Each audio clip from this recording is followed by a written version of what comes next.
Good morning students. आज हम लोग कोऑर्डिनेशन कंपाउंड का अपना लेक्चर नंबर 6 जिसमें वैलेंस बॉन्ड थ्योरी की बात करेंगे, the hybridisation in the coordination compounds. तो हमारा लेक्चर नंबर कोऑर्डिनेशन कंपाउंड्स का लेक्चर नंबर 6 शुरू।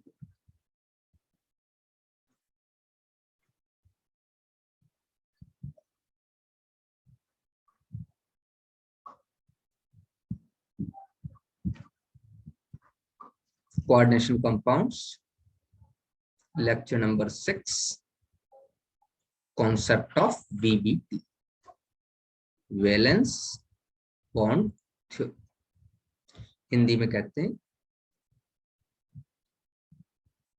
संयोजकता बंध सिद्धांत।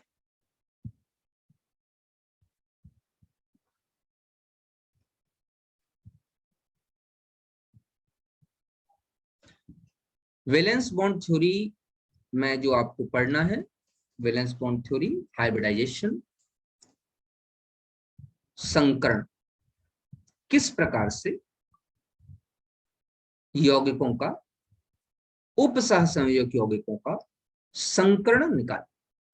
तो इसके लिए वैलेंस बॉन्ड थ्योरी की कुछ जनरल चीजें पढ़ लेते हैं, जनरल अवधारणाएं पढ़ लेते हैं बेटे, रूल्स पढ़ लेते हैं। उसके बाद मैं निकाल निकाल के एक एक करके आपको दिखाऊंगा कि किस तरीके से उसको निकालते हैं। तो नंबर फर्स्ट, रूल नंबर 1, एक बात ध्यान रखिए, कोऑर्डिनेशन कंपाउंड में केस में दो चीजें होती हैं। एक केंद्रीय धातु परमाणु होता है CMA, सेंट्रल मेटल एटम, और दूसरी चीज जो इसमें होती है वो होती है लिगेंड। इन दोनों को ध्यान से समझिए। सबसे पहला काम क्या हो, CMA केंद्रीय धातु परमाणु अपनी ऑक्सीकरण अवस्था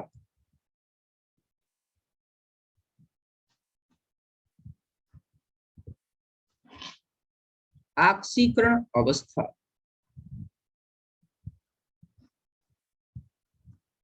के आधार पर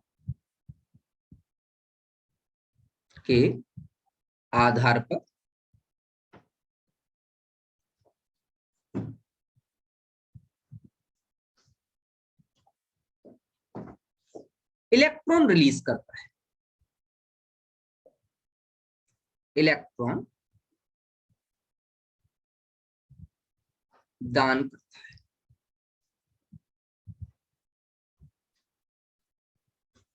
अपनी ऑक्सीकरण अवस्था के आधार पर इलेक्ट्रॉनों का दान करेगा। तो सबसे पहले केंद्रीय धातु परमाणु की ऑक्सीकरण अवस्था निकाल देगा और उसी आधार पर इलेक्ट्रॉनिक विन्यास करने के बाद उसमें से इलेक्ट्रॉन निकाल देंगे। अच्छा, दूसरी बात क्या करेगा, CMA अपनी समन्वय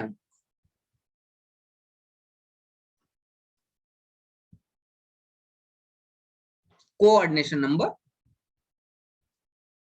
के अनुसार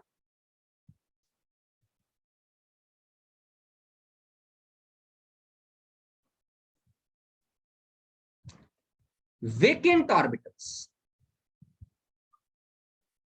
रिक्त कक्षक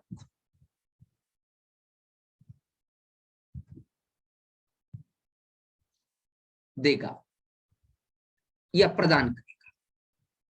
हिंदी थोड़ी सही कर लीजिए, प्रदान करेगा। ऑक्सीकरण अवस्था के आधार पर इलेक्ट्रॉन दान करेगा और समन्वय अंक या कोऑर्डिनेशन नंबर के आधार पर रिक्त कक्षक प्रदान। ठीक है। नंबर 3,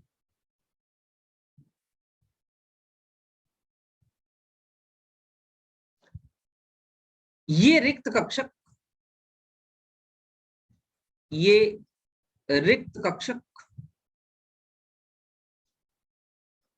ही संकरण में भागी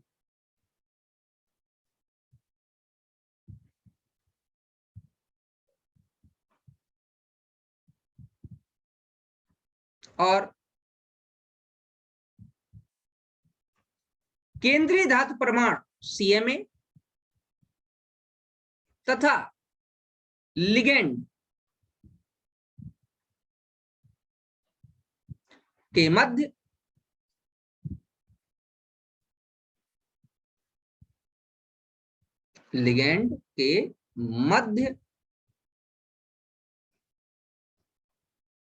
उपसह संयोजक बंध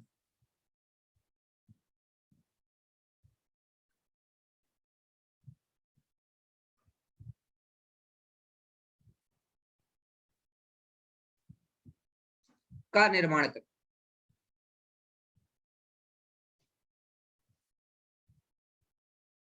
कर ये रिक्त कक्षक संकर्ण में भाग लेंगे और सीएमए मतलब सेंट्रल मेटल एटम, केंद्रीय धातु परमाणु, और लिगेंड के मध्य उपसह संयोजक बंध का निर्माण। यहां पर आप ये भी लिख सकते हैं कि उपसह संयोजक बंध लिगेंड के दाता परमाणु के साथ बनेगा। लिख लीजिए, उपसह संयोजक बंध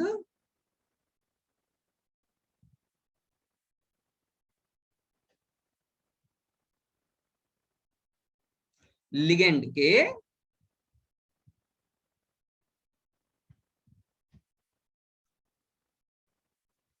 दाता परमाणु के साथ बनेगा। मतलब केंद्रीय धातु परमाणु और लिगेंड का जो दाता परमाणु है उसके मध्य उपसह संयोजक बंध का निर्माण। जरा पॉइंट नंबर 4 और काफी इंपॉर्टेंट पॉइंट देखो बेटा, वैलेंस बॉन्ड थ्योरी कोई सही कॉन्सेप्ट नहीं। इस कॉन्सेप्ट को थोड़ा बहुत सुधारने के लिए हमने इसमें क्रिस्टल फील्ड थ्योरी का थोड़ा सा तड़का लगाया। वैलेंस बॉन्ड थ्योरी लिगेंड के बारे में ये नहीं बताती थी कि कौन सा स्ट्रॉन्ग फील्ड होगा और कौन सा वीक फील्ड लिगेंड होगा, कौन सा प्रबल लिगेंड होगा और कौन सा दुर्बल। प्रबल क्षेत्र लिगेंड और दुर्बल क्षेत्र लिगेंड कहते हैं, ये CFT बताती थी। इसीलिए वैलेंस बॉन्ड थ्योरी ये कभी नहीं बताती थी कि कहां पर पेयरिंग हो जाएगी और कहां पर पेयरिंग नहीं होगी।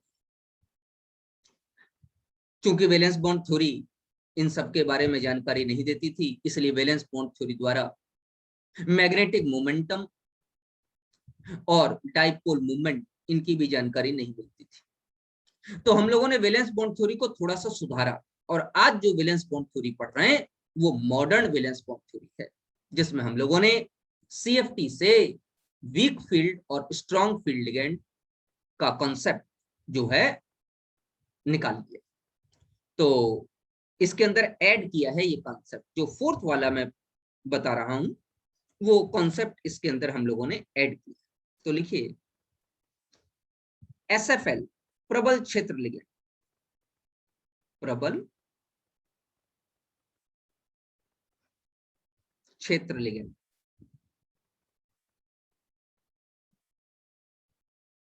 स्ट्रॉन्ग फील्ड लिगेंड SFL, अंग्रेजी में लिख देता हूं, स्ट्रॉन्ग फील्ड लिगेंड की उपस्थिति में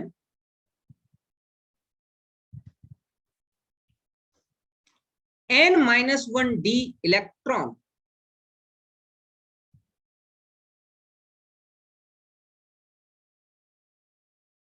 की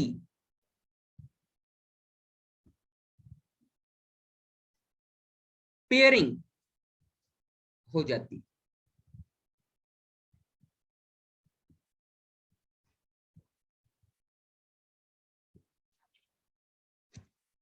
और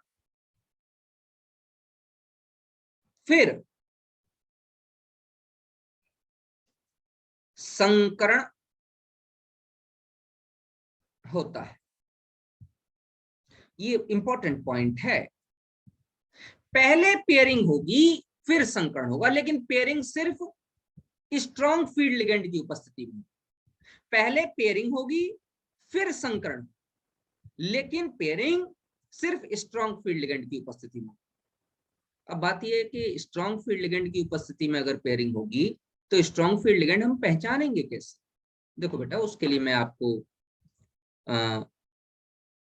एक तरीका बताता हूं।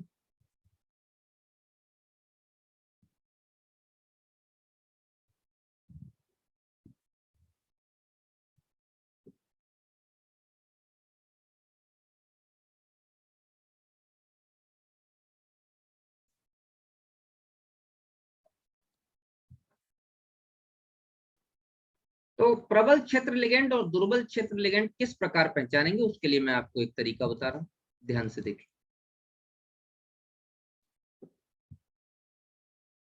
नोट की तरीके से इसको लिखिए।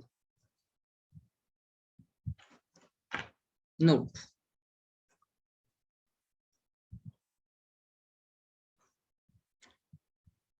प्रबल क्षेत्र लिगेंड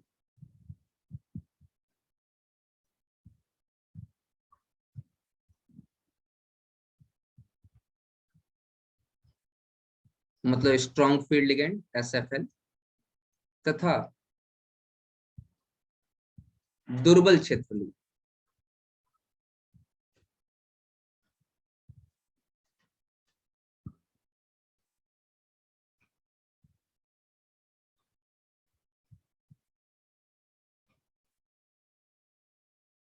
WFL के लिए की जानकारी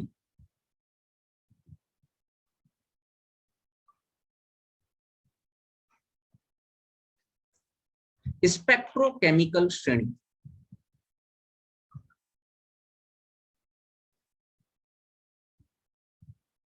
स्पेक्ट्रोकेमिकल सीरीज के आधार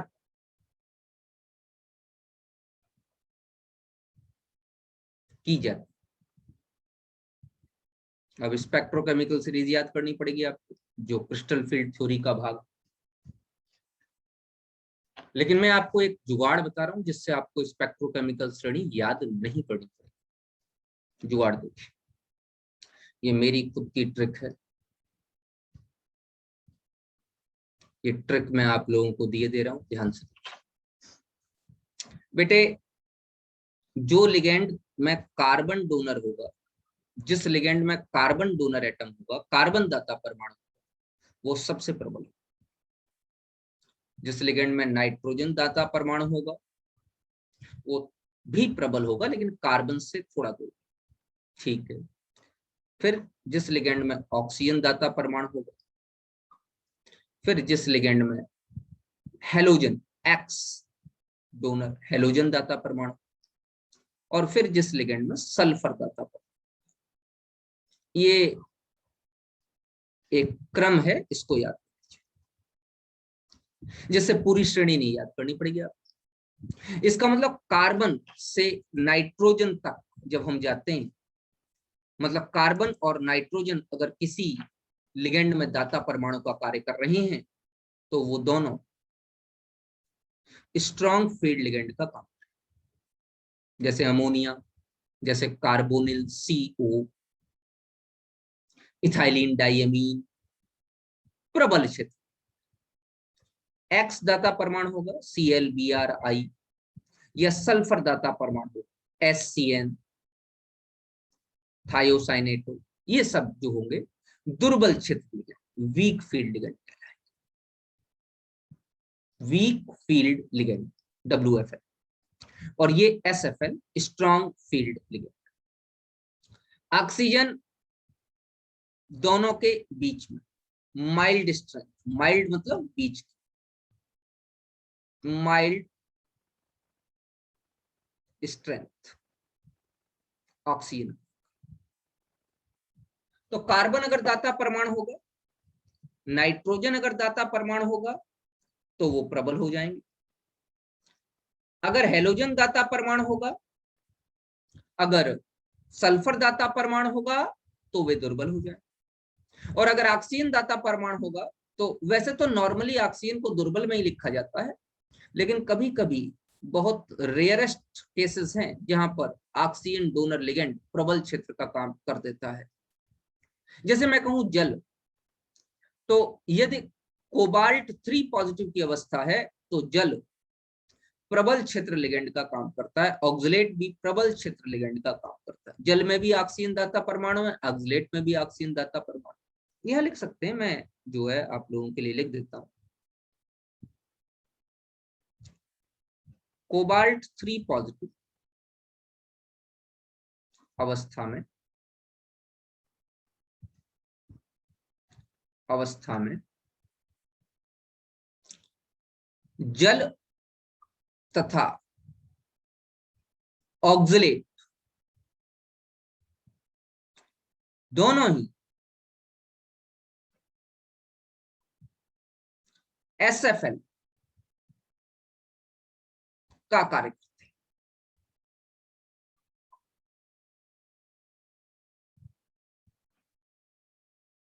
example CO H2O whole 6 3 positive, CO OX whole thrice पर 3 निगेटिव। इन दोनों में यहां जल है, जहां ऑक्सीजन दाता परमाणु कोबाल्ट 3 पॉजिटिव की अवस्था में, और जल प्रबल क्षेत्र लिगेंड का कार्य करेगा। यहां पर भी कोबाल्ट 3 पॉजिटिव की अवस्था में ऑक्सलेट है, ऑक्सलेट में दोनों ऑक्सीजन दाता परमाणु है, बाइडेंटेट लिगेंड है, और यहां पर भी ये प्रबल क्षेत्र लिगेंड का कार्य करेगा। मेरी बात समझ में? और द लास्ट पॉइंट, मैंने आपको बताया कि हम जो पढ़ रहे हैं वो वैलेंस बॉन्ड थ्योरी नहीं, मॉडर्न वैलेंस बॉन्ड कॉन्सेप्ट है, आधुनिक। इसमें थोड़ा सा CFT का तड़का लगाया। यही कारण है कि आज की वैलेंस बॉन्ड थ्योरी, आज जो आप वैलेंस बॉन्ड थ्योरी से हाइब्रिडाइजेशन निकालना चाहते हैं, उसके अनुसार आप मैग्नेटिक मोमेंटम, चुंबकीय प्रवृत्ति और डायपोल मूवमेंट, द्विध्रुव आघूर्ण, दोनों के बारे में जानकारी प्राप्त कर सकते हैं। आज की आधुनिक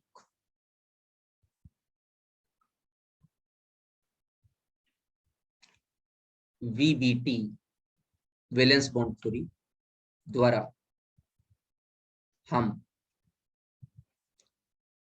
यौगिक की या कॉम्प्लेक्स की या संकुल की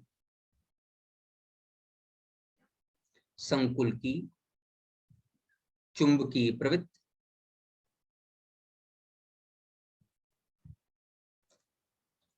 प्रवृत्ति,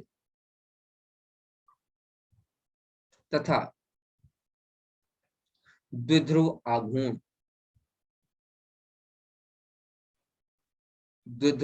आघूर्ण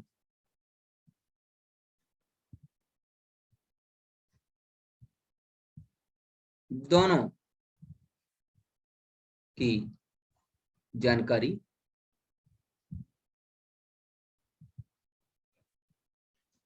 प्राप्त कर सकते।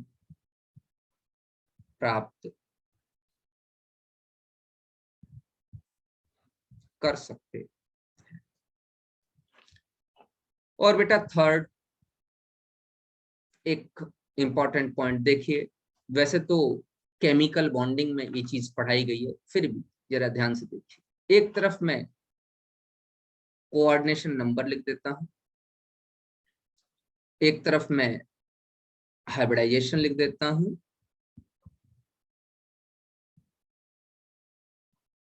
और एक तरफ मैं शेप लिख देता हूं या ज्योमेट्री।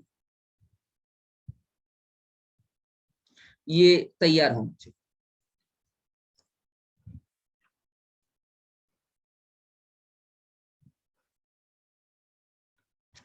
अगर कोऑर्डिनेशन नंबर हमारा 2 है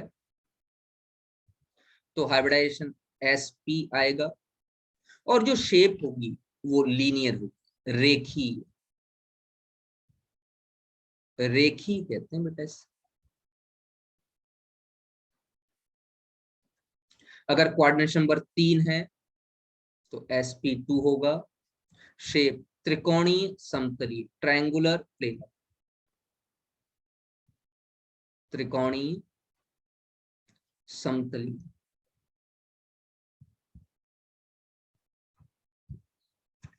ट्राइएंगुलर प्लेनर।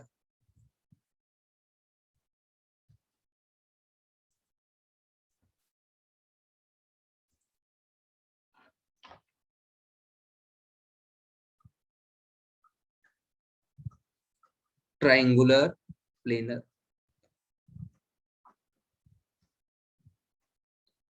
चौथा, अगर कोऑर्डिनेशन नंबर 4 है तो sp3 संकरण हो सकता है और इसको टेट्राहेड्रल या चतुष्फलकी कहते हैं। हिंदी में चतुष्फलकी।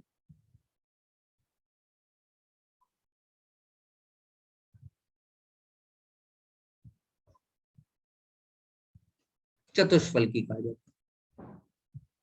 पांचवा, अगर सॉरी कोऑर्डिनेशन नंबर 4 में 2 होते हैं बेटा, एक तो sp3 हो सकता है और एक और हो सकता है, मतलब इसको भी लिख देता हूं 4 में ही दूसरा भी हो सकता है dsp2। और अगर dsp2 है तो इसको स्क्वायर प्लेनर कहते हैं।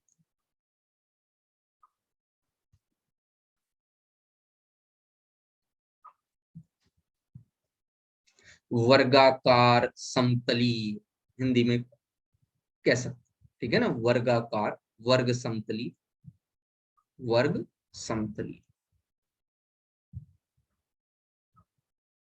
स्क्वायर प्लेनर कहते हैं। अगर बेटा 5 है तो कोऑर्डिनेशन नंबर अगर 5 है तो sp3d और इसको triangular बाइप्लेनर,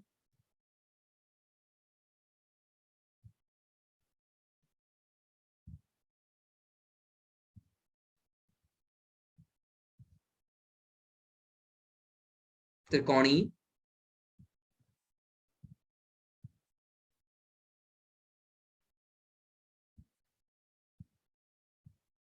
द्विपिरिमिडीय,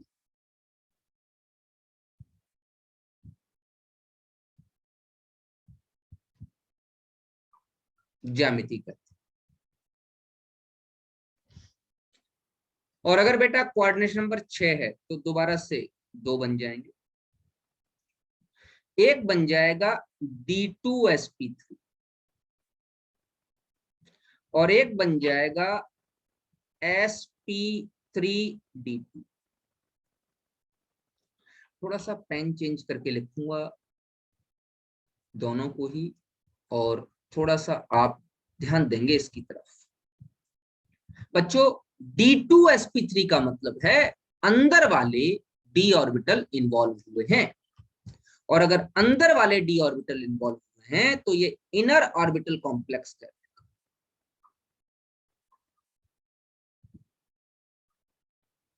inner orbital complex, inner को अंतः हिंदी में कह सकते हो, वैसे इसकी कोई हिंदी नहीं है, सब बच्चे इनर ऑर्बिटल कॉम्प्लेक्स ही कहो, इनर मतलब अंदर वाला।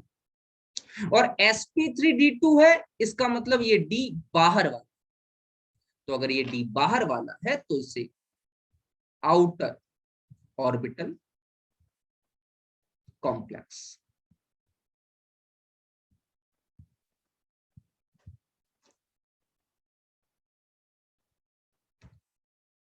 ये ध्यान रखिए, इनर ऑर्बिटल कॉम्प्लेक्स है तो पेयरिंग हो रही है, कम स्पिन होगी। आउटर ऑर्बिटल कॉम्प्लेक्स है तो स्पिन ज्यादा। इनर ऑर्बिटल कॉम्प्लेक्स को इसीलिए लो स्पिन कॉम्प्लेक्स भी कहते हैं, आगे बताऊंगा आप लोगों को जब एग्जांपल बताऊंगा तो। और आउटर ऑर्बिटल कॉम्प्लेक्स को हाई स्पिन कॉम्प्लेक्स भी कहते हैं। ध्यान दीजिए d2sp3 स्पष्ट दिखाई दे रहा है कि पहले वाला d है, बाद वाला s है और p बाहर वाला। और sp3d2 में स्पष्ट है कि spd ये d बाहर। तो चलिए इन दोनों का ही जो शेप या ज्योमेट्री है वो हम लोगों को ऑक्टाहेड्रल मिलेगा। इन दोनों के लिए जो शेप या ज्योमेट्री है वो मिलेगा ऑक्टाहेड्रल। अष्टफलक,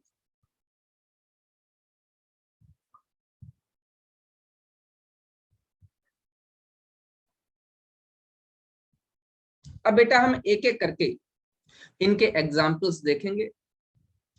मैं बहुत सारे एग्जाम्पल्स आपको यहाँ पे कराऊंगा और मेरे कराने के बाद घर जाके आप लोग कीजिए। तो चलिए हम लोग नेक्स्ट उस पर आ जाते हैं, examples.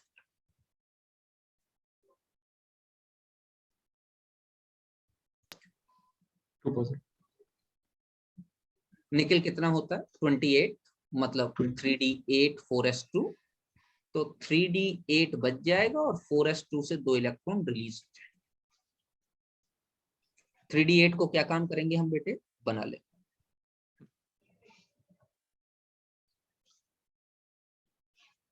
One two three four five, 3d8 1 2 3 4 5 6 7 8। Cn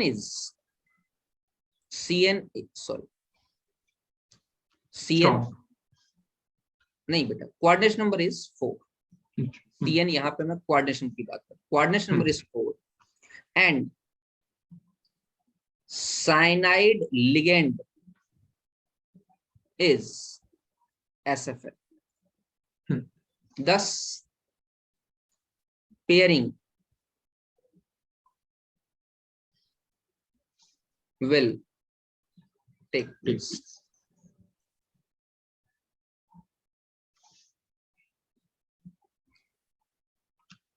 बेटे ये इलेक्ट्रॉन यहां आ जाएगा नहीं आ जाएगा पेयरिंग के कारण? yes. तो जरा पेयरिंग कराइए। आफ्टर पेयरिंग क्या बचेगा?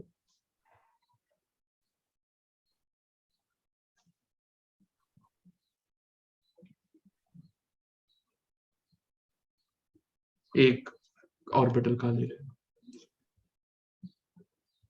तो according to the nature of the ligand, central metal atom is vacant, is going to vacant its n-1d orbital.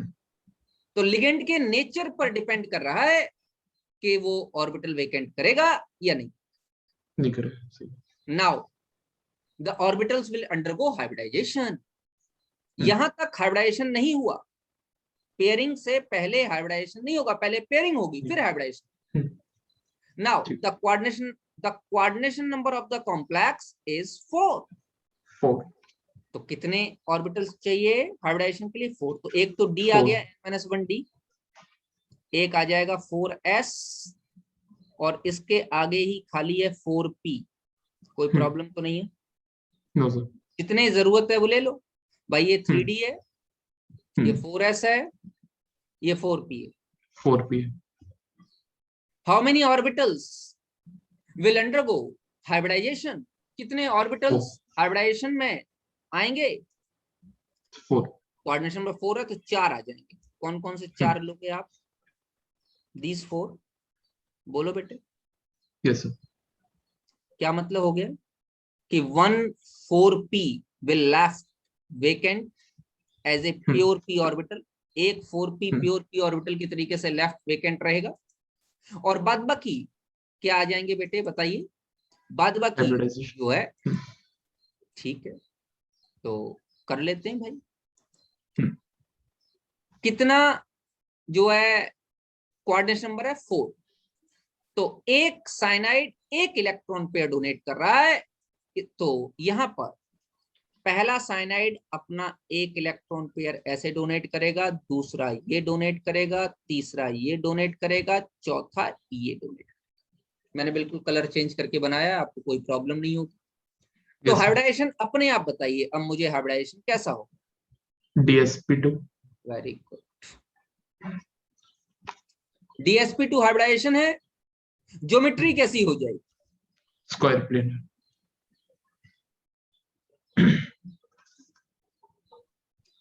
और magnetic momentum, magnetic property, momentum तो तब निकलेगा, पहले प्रॉपर्टी तो निकाल। Property. ऑल कोई इलेक्ट्रॉन्स है ही नहीं। तो डायमैग्नेटिक। सब पेड़ डायमैग्नेटिक। म्यू बराबर 0, डायमैग्नेटिक नेचर हो। बोलो भैया। Yes sir. जरा मैं बना के दिखाता हूँ। ये निकल है, स्क्वायर प्लेनर शेप बनी, 4 साइनाइड इस तरीके से लगे हुए।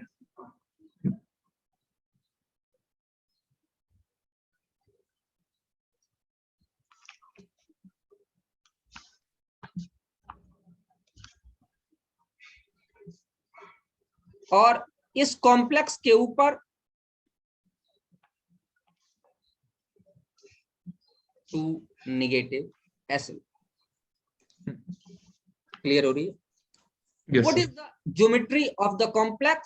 The geometry of the complex is square planar. All the plane. finite are in the same plane and having the same distance. That's why it is square planar. Planar. Any problem? No sir. चलिए next. एक मैं example आपको दे रहा हूं, that is for homework. तो इसमें diamagnetic जो moment है वो 0 हो जाएगा ना म्यू? मैग्नेटिक मोमेंटम 0 होगा, डायमैग्नेटिक का तो मैग्नेटिक मोमेंटम 0 होता ही है। हाँ, मैग्नेटिक मोमेंटम निकालने की magnetic क्या momentum. जरूरत है? डायमैग्नेटिक मैग्नेटिक मोमेंटम हाँ, will always be 0. find out when the species is paramagnetic. Paramagnetic. If the species is diamagnetic, magnetic momentum is already 0 because no unpaired 0. electron are present. And if the no unpaired electron are present, then the value of n is 0. 0. भाई magnetic momentum का formula तो यही होता है ना, mu is equal to n Yes, sir. into n plus 2 bm Bohr N plus magneton, 2. and Bohr where n magneton. is equal to number of unpaired electron. And if Unpaired all the electron. electrons are paired, then already mu is 0. 0. मैं आपको homework दे रहा हूँ, इसी तरीके से करेंगे। Yes. Ni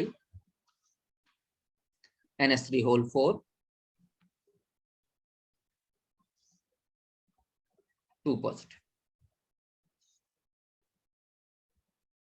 Ni NO2 whole 4 2 negative. ये दोनों आपके होमवर्क के लिए बिल्कुल सेम इसी तरीके से हो, कोई भी डिफरेंस नहीं।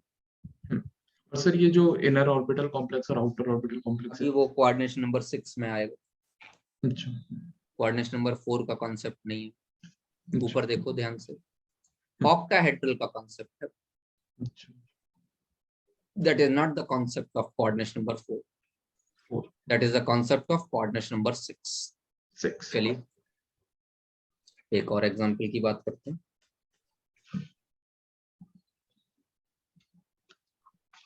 NiCl whole 4 2 negative. Again, nickel is present in the oxidation state of 2 positive, and again the electronic configuration will be 3d8. 8. Nickel is 28. बेटे 3d8 बना लेते।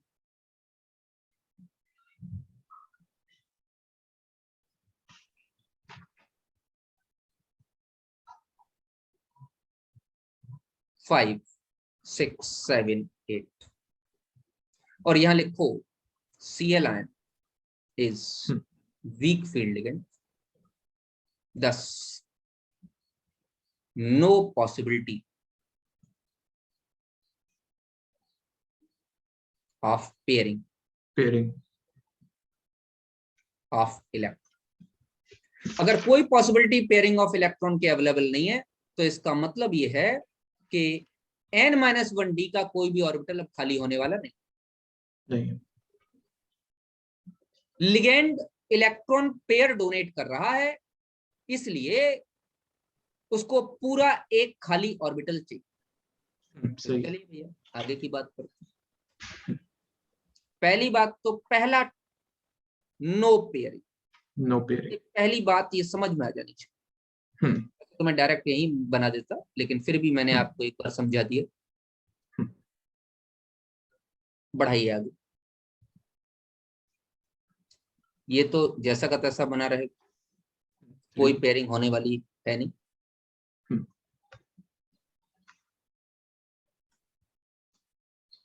अब अगर कोई पेयरिंग नहीं होने वाली, n-1d का कोई ऑर्बिटल खाली नहीं होने वाला, तो हमको हाइब्रिडाइजेशन करने के लिए कौन से ऑर्बिटल लेने पड़ेंगे जो ऑलरेडी फ्री प्रेजेंट है? 4s से 2 इलेक्ट्रॉन निकाले थे वो फ्री है, और एक 4p पहले से ही फ्री, उसमें से तो कोई, उसमें पहले भी कोई इलेक्ट्रॉन नहीं था। 4s और 4p पहले से ही फ्री। बेटा निकिल का इलेक्ट्रॉनिक कॉन्फिगरेशन क्या था, जरा ध्यान से देखो, यहाँ कंफ्यूज मत कर जाना। निकिल 28 का इलेक्ट्रॉनिक कॉन्फिगरेशन था 3d8 4s2। तो फोर्थ वाला शेल तो ऑलरेडी आपके पास प्रेजेंट है ना, आपको कहीं से लेके आने की जरूरत नहीं है। You have already 4s। हाँ, निकिल 2 पॉजिटिव में 4s के जो 2 इलेक्ट्रॉन थे वो रिमूव हो गए। तो यहाँ पर निकिल 2 पॉजिटिव का एक्चुअल कॉन्फ़िगरेशन 3d8 4s 0 है। 4s में कोई इलेक्ट्रॉन नहीं, लेकिन फोर्थ शेल तो अवेलेबल है आपके पास। फोर्थ शेल, तो if the fourth shell is available and the coordination number of the complex is 4, या लिख देता हूं, coordination number is 4, complex का coordination number 4 है, then 4 orbitals will undergo hybridization। तो ये 4 ऑर्बिटल हाइब्रिडाइजेशन में जाएंगे। कौन कौन से? ये जो 4 s और 3p, और ये 4 ऑर्बिटल अगर हाइब्रिडाइजेशन में जाएंगे तो किस तरीके का हाइब्रिडाइजेशन शो करेंगे? ये sp3। Any problem? No sir. तो ये sp3 हाइब्रिडाइजेशन शो करेंगे। और अगर sp3 हाइब्रिडाइजेशन शो करेंगे तो जरा इलेक्ट्रॉन कैसे भरेंगे बेटे?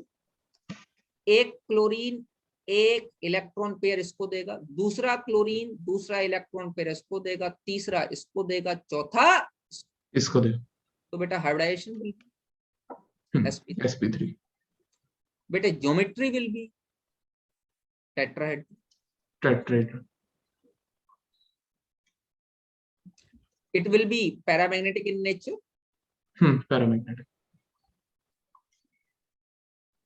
Paramagnetic nature. Then calculate the value of mu. Mu is equal to under root n into n plus 2 Bm. Bm is the unit known as the Bohr magneton. N is the number of unpaired electron. There are 2 unpaired electron. और 2 plus 2 that is equal to 4, 4 2 ja that is equal to root 8 Bm।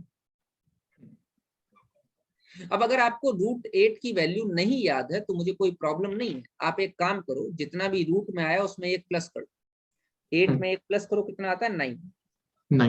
9 का root कितना होता है बेटा? 3। तो अगर आपको root 8 की वैल्यू नहीं याद है तो कोई प्रॉब्लम नहीं, आप इसको 2.89 या 2.9 के आसपास लिखो। ये वैल्यू लगभग आपका, ये मैंने आपको ट्रिकी गेम बता दिया, अगर आपको नहीं याद है तो लगभग इतनी आएगी। अच्छा, इसमें एक जादू भी बता रहा हूं मैं आपको, there is a magic. Point के पहले वाला जो नंबर होगा, पॉइंट के पहले कौन सा नंबर रूट निकालने के बाद, पॉइंट के पहले 2 लिखा या नहीं लिखा? Yes sir. आपका रूट 2.89 ही तो आया।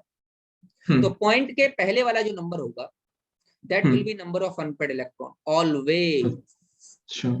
तो अगर कहीं पर आपको डायरेक्ट म्यू दिया जाए और ये कह दिया जाए, जैसे आपको यही ऐसा क्वेश्चन दे दिया जाता कि NiCl4 2 negative, mu is equal to 2.89 Bm, और कह दिया जाता calculate the value of the number of unpaired electrons। पूरा करने की जगह ऐसे ही बता सकते हैं। अरे समझ बात आ गई नहीं आ गई? अब समझ, ये ट्रिकी गेम सीख लो। इस तरह के क्वेश्चंस काफी बार आए हैं एग्जाम। कुछ नहीं करना आपको, म्यू इसके लिए म्यू की वैल्यू दी गई है 2.89। तो ये जो पॉइंट के पहले वाला जो नंबर है that is the value of n, n is equal to 2। अब बताओ अगर कोई बच्चा इसको इस तरीके से करने लगे कि 2.89 is equal to under root n into n plus 2, फिर दोनों का स्क्वायर ले, हो गया भैया उसका तो कुछ। हो गया, वही टाइम वेस्ट हो जाएगा। इस तरीके से नहीं करना, ये हमेशा ध्यान रखना। और दिस इज नेवर फेल्ड, ये कभी गलत नहीं होती। पॉइंट के पहले वाला जो भी नंबर है वो नंबर ऑफ अनपेड इलेक्ट्रॉन होगा, ठीक है।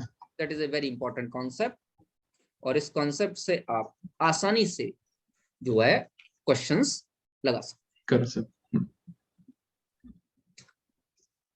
नेक्स्ट बच्चों, हाँ एक काम करता हूँ मैं, इसमें एक दो होमवर्क दे देता हूँ जिससे कि आप कर पाओ। फिर इसमें एक्सेप्शंस भी होते हैं ना वैसे? जहां होंगे वहां बताऊं, अच्छा ठीक है, जितने मैं बता दूंगा उससे आगे कुछ होंगे नहीं, ये भी मैं बता देता। ठीक है, ठीक है। एक दो होमवर्क दे देता हूं, बिल्कुल सेम इसी तरीके से होंगे, ध्यान देना। होमवर्क में पहला है आपका NiH2O होल 4 2 पॉजिटिव।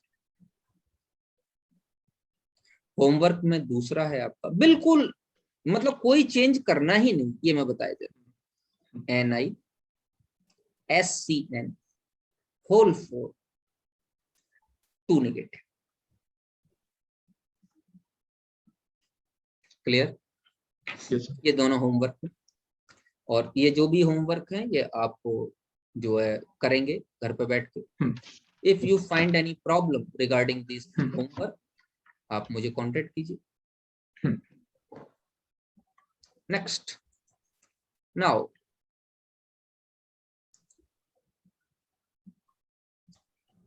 मान लीजिए आपको NiCO होल 4 का निकालना है। You have 1 minute for this question.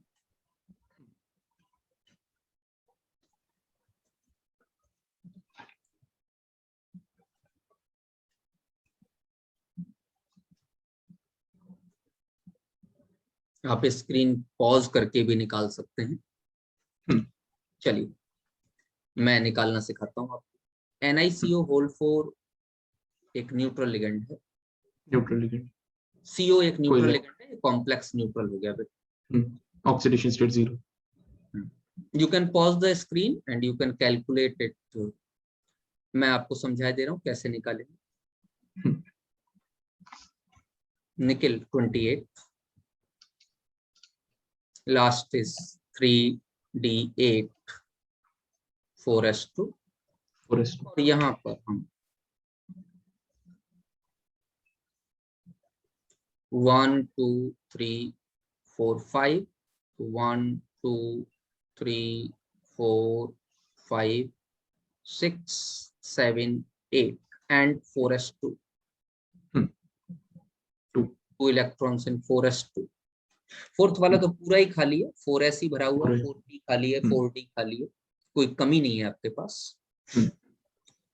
Now CO is carbonyl, strong ligand, is a SF, thus pairing will take place। बेटा पेयरिंग इसलिए तो हो रही है क्योंकि रिपल्सन फोर्स बढ़ रहा, तो रिपल्सन फोर्स तो जहां इलेक्ट्रॉन लास्ट इलेक्ट्रॉन होगा उसके बाद से लगना शुरू होगा रिपल्सन फोर्स। भाई यहां से यहां तक तो मेटल था, मेरी बात ध्यान से समझिएगा, बच्चे गलती कर देते। यहां से यहां तक तो मेटल, ये इतना तो पूरा मेटल का एरिया है ना, यहां से लेकर यहां, ये पूरा तो मेटल का एरिया। अब जो लिगेंड आ रहा होगा, जो लिगेंड आ रहा होगा वो बाहर से आ रहा, तो लिगेंड इसको रिपेल कर रहा है, तो रिपल्सन तो लास्ट इलेक्ट्रॉन के बाद से लगना शुरू होगा, तो लास्ट इलेक्ट्रॉन तो 4s2। हाँ, तो यहां से रिपल्सन लगा तो ये दोनों इलेक्ट्रॉन दौड़ के पीछे आ गए। 3D में आ जाएगा। बच्चे करते क्या है कि ये जो एक एक अनपेड इलेक्ट्रॉन है इसकी पेयरिंग करा, सर इसकी नहीं होगी पेयरिंग? अरे इसकी कैसे हो जाएगी, रिपल्सन कहां से लग रहा है, हाँ नहीं मतलब ये इधर आ जाएगा और उन दोनों की पेयरिंग अंदर हो जाएगी। हाँ पेयरिंग हो जाएगी, लेकिन बच्चे क्या काम करते थे कि इसको तो रहने देते हैं, इन दोनों की पेयरिंग करा के इसको खाली करा देते हैं अच्छा N-1 ये डी। हाँ समझ गया। अरे भैया रिपल्सन तो बाहर से लग रहा है ना, हम्म। repulsion is coming from outside, that is the outside. outside party is ligand, hmm. ligand ही तो outside party है। Outside yes sir. 1 2 3 4 5 4s ये खाली हो जाएगा, हम्म। और आपके पास जो इलेक्ट्रॉन्स होंगे, मैं अलग से बना रहा हूं, मैं अलग पेन लिए ले रहा हूं, देखिए 1 2 3 4 5 6 7 8 9 10, ये दोनों इलेक्ट्रॉन यहाँ पहुंच गए। मैं ऐसे लिख सकता हूं कि ये इलेक्ट्रॉन यहाँ पहुंच गया और ये एक इलेक्ट्रॉन यहाँ पहुंच गया, कोई प्रॉब्लम तो नहीं है तुम्हें? नहीं। Now coordination number of the complexes बताइए। 4 coordination number is equal to 4। 4 how many orbital will it need to hybridise, to undergo hybridisation? 4। 4 तो एक तो 4s अवेलेबल है, और बाद बाकी किसको उठा लाएं? 4p। 4p क्यों लाएं? पहले से ही अवेलेबल है हमारे पास, हम काहे अवेलेबल है। पहले से ही पढ़ा अवेलेबल। ये तो 4s है और 4p अवेलेबल है हमारे पास, उसके 3 ऑर्बिटल हाइब्रिडाइजेशन टेक पार्ट करेंगे 4p। तो हाइब्रिडाइजेशन में जो ऑर्बिटल्स टेक पार्ट करेंगे वो यहां से लेके यहां तक की वैल्यू हो जाएगी या नहीं हो जाएगी बताइए? यस सर 4s से 4।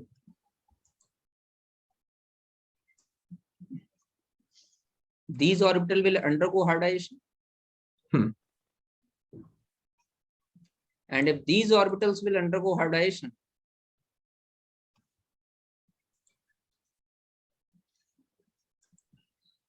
यहाँ पर क्या हो बताइए आप?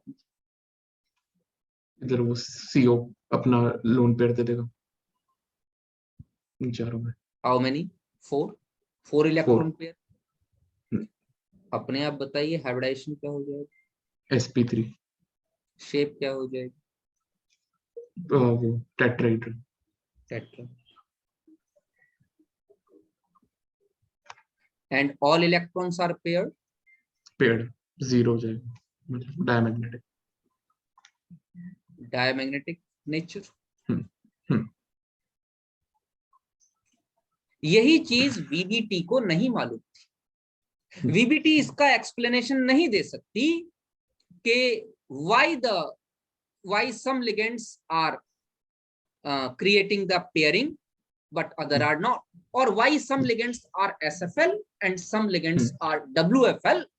VBT इसको नहीं बता सकता। जब हमने VBT में थोड़ा सा तड़का लगाया CFT का, क्रिस्टल फील्ड थ्योरी का, तो हमको ये पता चला कि कहाँ पेयरिंग होगी और कहाँ पेयरिंग नहीं होगी। इसलिए मैंने ऊपर आपको जब VBT के बारे में बताया कि आज हम लोग मैग्नेटिक मोमेंटम के बारे में भी VBT से बात कर सकते हैं, तो मैंने तुरंत ही उसको चेंज किया कि मॉडर्न VBT। मैं ओल्ड VBT कॉन्सेप्ट की बात नहीं करता। ओल्ड VBT कॉन्सेप्ट तो बहुत जो है रफ कॉन्सेप्ट, उससे हम लोग उससे नहीं बता सकते। ठीक है यस चलिए। सर मैं ये पूछ रहा था यस सर, ये जो लिगेंड्स की स्ट्रेंथ होती है सेंट्रल मेटल एटम से डिटरमाइन, मतलब कुछ होता है क्या रिलेशन? हाँ बिल्कुल, अच्छा अभी तो लिखा है मैंने आप। नहीं if मतलब the central metal if the central metal atom is of 4D or 5D, then the strength of the ligand will increase. Increase. अच्छा और 3D के लिए तो स्पेक्ट्रोकेमिकल सीरीज है ही। है ही। अच्छा नेक्स्ट, जैसे FeCO whole 5, FeCO whole 5. Now we are taking a step more and complexes having coordination number is equal to 5. अब तक हम किसकी बात कर रहे थे? Complexes having coordination number is equal to 4। 4 अब हम किसकी बात कर रहे हैं? Complexes having coordination number is equal to 5। 5 चलिए बेटे, ये एक न्यूट्रल कॉम्प्लेक्स है और आपको 4s2 इसके बारे में बता। You can pause the screen और अपने आप कर सकते हैं बेटे। चलिए मैं करके दिखाता हूं आपको। Fe 26, 26 का मतलब हो गया 3d6 4s2। न्यूट्रल कॉम्प्लेक्स है, इसीलिए कोई ऑक्सीडेशन स्टेट 0 है, तो किसी तरीके की 0 कोई घबराने की जरूरत नहीं है, आपको डायरेक्टली आप कर सकते हैं। 1 2 3 4 5 1 2 3 4 5 6 and 4s2। Strong ligand CO। अब एक बात, CO is a strong ligand, strong field. thus pairing will take place. take place। pairing whom? Coordination.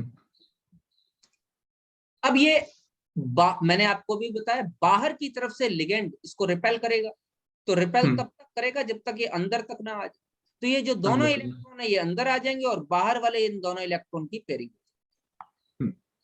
समझ रहे हो मैं क्या कह रहा हूं? Yes yes sir. ये इलेक्ट्रॉन तो यहां पहुंच जाएगा, ये इलेक्ट्रॉन यहां पहुंच जाएगा और ये इलेक्ट्रॉन यहां पहुंच जाएगा। क्लियर मेरी बात समझ में आ रही? जरा कराओ फिर। पहले स्टेप में क्या होगा? Pairing, then hybridisation will take place. पहले पेयरिंग फिर हाइब्रिडाइजेशन। बताइए।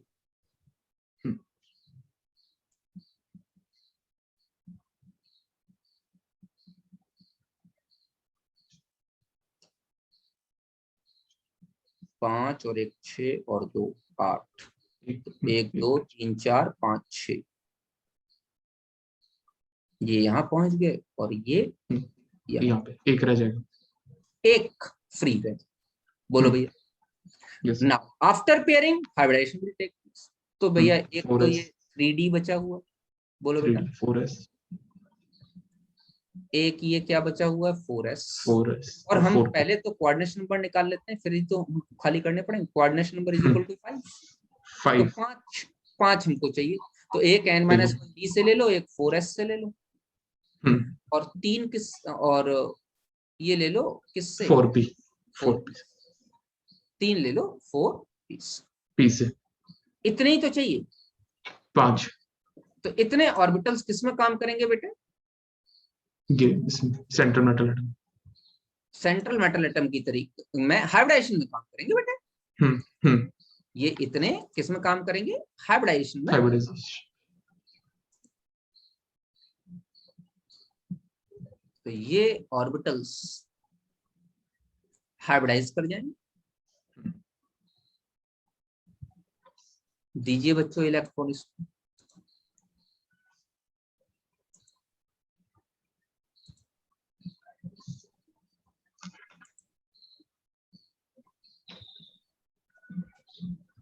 वन 2 3 4 5। हाइब्रिडाइजेशन कैसा हो जाएगा बच्चे? sp3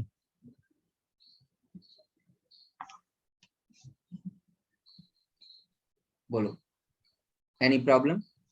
no sir. क्या नेचर डायमैग्नेटिक नहीं हो जाएगा? डायमैग्नेटिक हो जाए।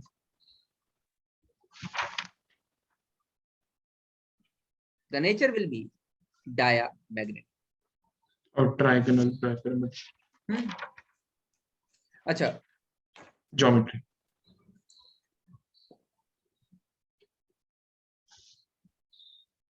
एक होमवर्क दे देता हूं आपको, ठीक इसी तरीके से। एक ही दे रहा हूं। यस एक होमवर्क की तरीके से लिख लीजिए।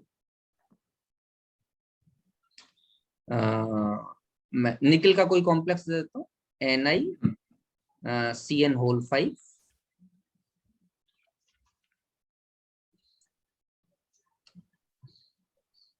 Three positive. ठीक है, ये आपके सर मैं लिए ऐसा पूछ होमवर्क। हाँ बोलिए। सर जैसे ये ट्राइंगुलर बाइपिरामिडल हो जाएगा ना, बिल्कुल तो सर ऐसे स्क्वायर पिरामिडल वगैरह होते हैं वो भी इसमें होते हैं या नहीं होते? बिल्कुल होते हैं, स्क्वायर लीनियर पिरामिडल भी ज्योमेट्री। होता है, सारे होते अच्छा हैं।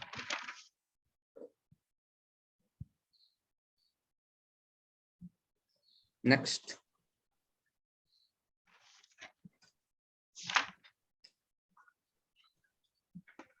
complexes having coordination number 6.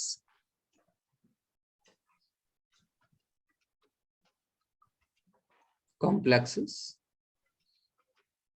having coordination number is equal to 6.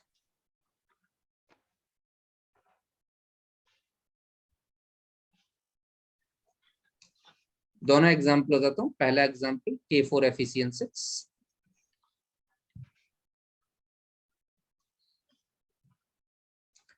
Fe26 और यहाँ पे 2 पॉजिटिव की स्टेट है, तो 3d6।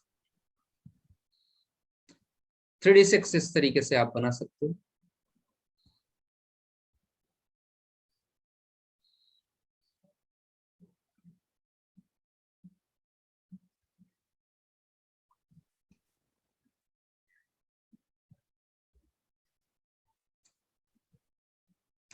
Cyanide is a strong field ligand, strong pairing होगी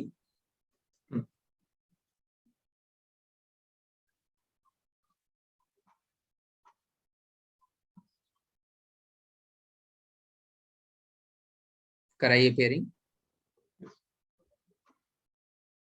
ये दोनों इलेक्ट्रॉन इधर आ जाएंगे,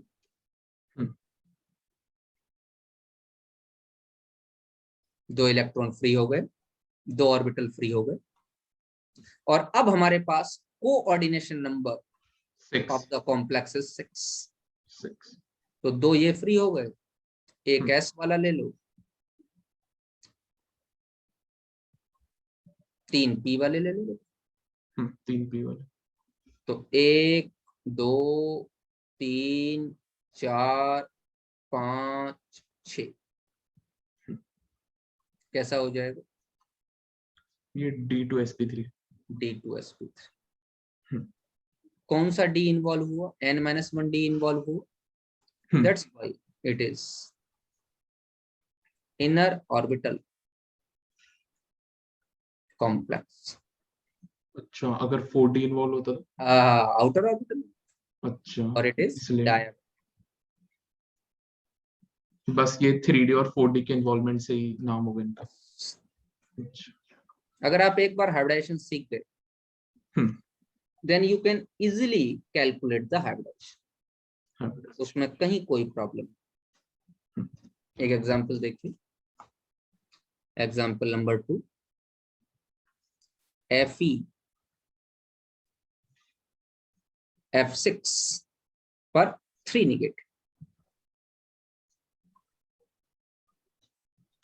3 नेगेटिव का मतलब हो गया iron is present in the oxidation state of 3 positive, 3%। Iron 26। तो इसका मतलब हो गया कि 1s2, सॉरी हाँ लिख लो, 3d5 और लास्ट में लिख देता हूं मैं 3d5 3d5, क्योंकि दो इलेक्ट्रॉन S2 से निकल जाएंगे और S2 से। एक इलेक्ट्रॉन D6 से निकल जाएगा। Yes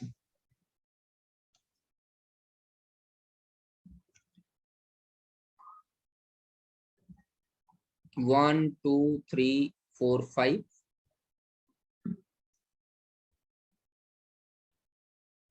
F negative, WFL, weak field.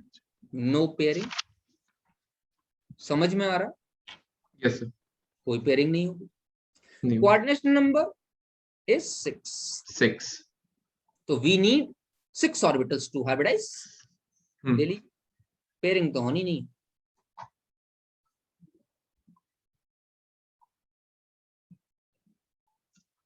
इस बार F की जरूरत मतलब D की जरूरत पड़ जाएगी ना। 4s 4 4p and 4D। and 4d।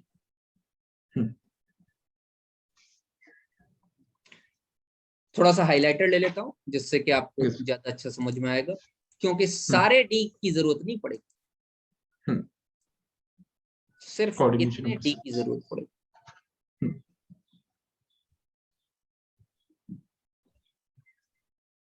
We only need 6।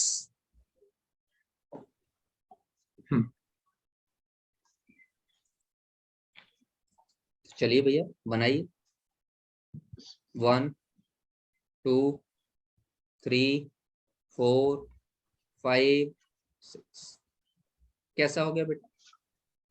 sp3d2 sp3d2 d2 outer orbital, outer orbital complex।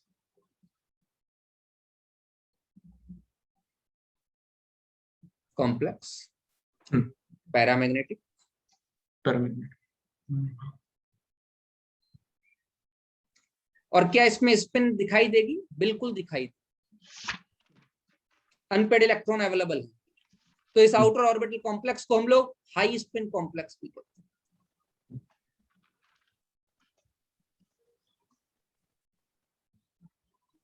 Unpaired electron मतलब तो है जिसमें भी अनपेड इलेक्ट्रॉन होगा ना, वो हाई स्पिन कॉम्प्लेक्स है ना? जिसमें भी बाहर वाले डी ऑर्बिटल इन्वॉल्व होंगे, पेयरिंग नहीं हो पाएगी उसको।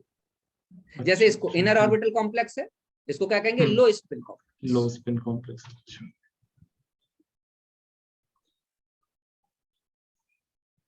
भाई अनपेड इलेक्ट्रॉन थे लेकिन पेयरिंग हो गई तो लो स्पिन हो गया। अनपेड इलेक्ट्रॉन थे, पेयरिंग नहीं हो पाई, अनपेड ही रह गए, हाई स्पिन। दोनों ही क्या होंगे? ऑक्टाहेड्रल। मैंने पहले ही लिखा दिया, तो ज्योमेट्री की कोई बहुत ज्यादा जरूरत नहीं। दोनों ही क्या होंगे? ऑक्टाहेड्रल। अब इस चीज को ध्यान रखना, और mu is equal to n into n plus 2bn। बोलो भैया। यस। 5 प्लस 2 7, 7 5 जो 35, एक कर लो 36, तो 6 आएगा। तो म्यू की वैल्यू कितनी आ जाएगी? 5 पॉइंट कुछ 5.89 के आसपास म्यू की वैल्यू आ जाएगी। या मैं यहाँ लिख सकता हूँ, आप चाहो तो मैं यहाँ लिख देता हूँ, mu is equal to √35 bm and you can easily calculate √35, कोई प्रॉब्लम नहीं होनी चाहिए। ठीक है ना, मैंने एक ही लाइन की ट्रिक बता दी। 1 प्लस करो 36, उसका 6 आता है, 6 से थोड़ा सा कम लिखो। 6 कम। ठीक है, तो ये आउटर और इनर ऑर्बिटल वाली बात थी जो कि मैंने आपको बताया। इस तरीके से आप coordination number 4, coordination number 5, coordination number 6, इन सब के जो है मतलब कॉम्प्लेक्सेस के बारे में हाइब्रिडाइजेशन निकाल सकते हैं, इजी वे में कर सकते हैं।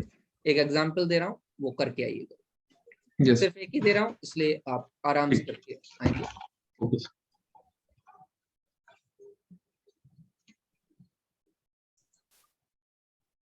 Homework,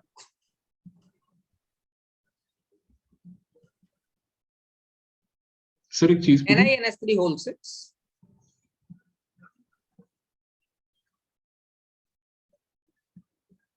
2 positive.